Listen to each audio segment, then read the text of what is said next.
See it in action. Well, but what he did was he got me thinking, not as a stock as something with a ticker symbol that wiggles around and that that you look at charts on or anything. He taught me to think about it as part of a business, and that was vital. And he taught me not to really pay any attention to stock market fluctuations except when they were working in my favor, so that not to get elated because something had gone up or depressed because it went down. So if I knew the facts on something and it went down, I bought more of it, and because I looked at it as a business. And then he taught that famous lesson about a margin of safety, that you don't drive a truck that weighs 9,900 pounds across a bridge that says limit 10,000 pounds, because you can't be that sure about it. If you see something like that, you go down a little further down the road and you find one that says limit 20,000 pounds, and that's the one you drive across. Avoid the noise. Stop listening to the headlines, stop reacting to the headlines, and start investing based on what your intentions or your goals are, of companies that are not in the news or on the headlines, that are under the wire. It's very important that people not react to the noise. Usually they'll get caught up in an investment where momentum investors and retail investors will be buying like crazy, just like the commodities today, for the fear that you have to avoid the last man standing. If you're the last man standing and can't get out of your position, you've only got an entailed loss ultimately coming. We have the mindset of the person that's buying the whole business at the price you would realize by multiplying the price we're paying by share by the number of outstanding shares. And we want the price for the whole business so calculated to look very attractive. So we like buying individual shares at a price that's lower than we think a rational person would pay if he could buy the whole business. Business of evaluating businesses, and you decide that you're going to bring the effort and intensity and time involved to get that job done, then I think that diversification is a terrible mistake to any degree.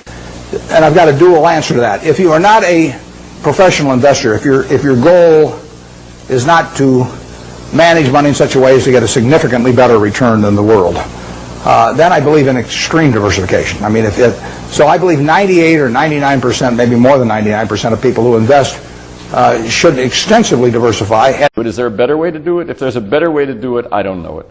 I have this line that I use now on a day like today. I don't mean to sound glib, but not one of my companies cut their dividend today.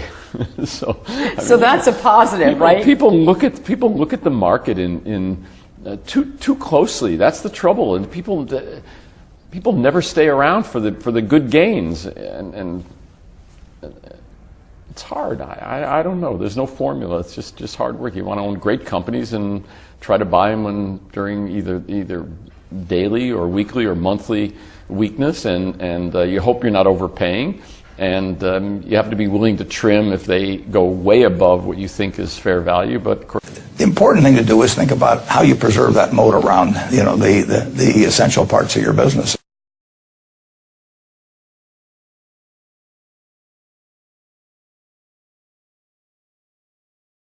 And that's what I tell our managers to do. I tell them that if the moat widens every year, good things will happen over time. And I don't care what the earnings are in a quarter, if that moat is shrunk for some reason, we're going to pay the price. Ben Graham wrote in his third edition of Security Analysis, which came out in 1951. You can get it at the library. And in there, on page 536, he discussed the difference between price and value. And on page 726, he says special situations, and he discusses them. And I use that as an example. I talked up at Columbia University, and I told them about McDonald's. McDonald's had come down a lot. It was selling at $14 a share, the restaurant chain. It was selling at about 14, and it went down from about 35. And, there were always some problems with these chains that things can happen. So I took it and I said, well, I think it's selling at 14 now. And I used Graham's formula, and his formula, I'll read it to you because I thought it was interesting. He says, let G be the expected gain in points in the event of success. Let L be the expected loss in points in the event of failure. And let C be the expected chance of success expressed as a percentage. Let Y be the expected time of holding in years, and P be the current price of the security. This is an algebraic formula. And you could make your own judgment. The beauty about this particular one, you could use any figures you wanted to, but the idea was, what is the formula?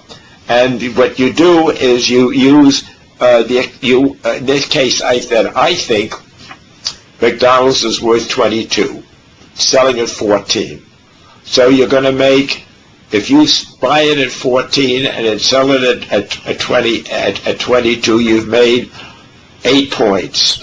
And that, what is the chance of success? So I use that, and I said a 75% chance of success. It would go to 22. And then you multiply that times 100% minus C, which is to be the expected chance of success expressed as a percentage, and it comes out at 600. That is 75% would be 600 minus 50, and then you divide that by 14, and the denominator was 14, and you'd say it'll take 2 years to work. So you ended up with a formula of 550 for the numerator, 28, 14 times 2 is 2 years, is 28, and it comes out of 19.6% as a return per year. So you make a 19.6% on a return per year. The beauty of this thing was you make up your own minds. You take a stock, you estimate what you think it's worth, and then you multiply it out and use that formula. And if you get that edition, the third edition of Graham, of the security analysis, which came out in 1951. And the reason I mention this is because Ben was working on this book, and he turned to me and he said, Walter, I've got a lot of things in the appendix. You let me know if there's anything in there that I should put in. And I picked this particular thing, which I thought was interesting, because you can make up your own mind what you think the company is worth, and then see how long it would take to do it. And it's just a judgment factor, but it's a great experience. Because I picked up a book when I was 19. I got interested in stocks when I was about 6 or 7, and I bought my first stock when I was 11, but I was playing around with all this stuff. You know, I had charts and volume, and I'm making all kinds of technical calculations and everything. And then I picked up a little book, and it just said that you're not buying some little ticker symbol that bounces around every day. You're buying a part of a business. And as soon as I started thinking about it that way, everything else followed. Very simple. There's a chapter 8 in Ben Graham's Intelligent Investor about the attitude towards stock market fluctuations, and that and the chapter 20 on the margin of safety are the two most important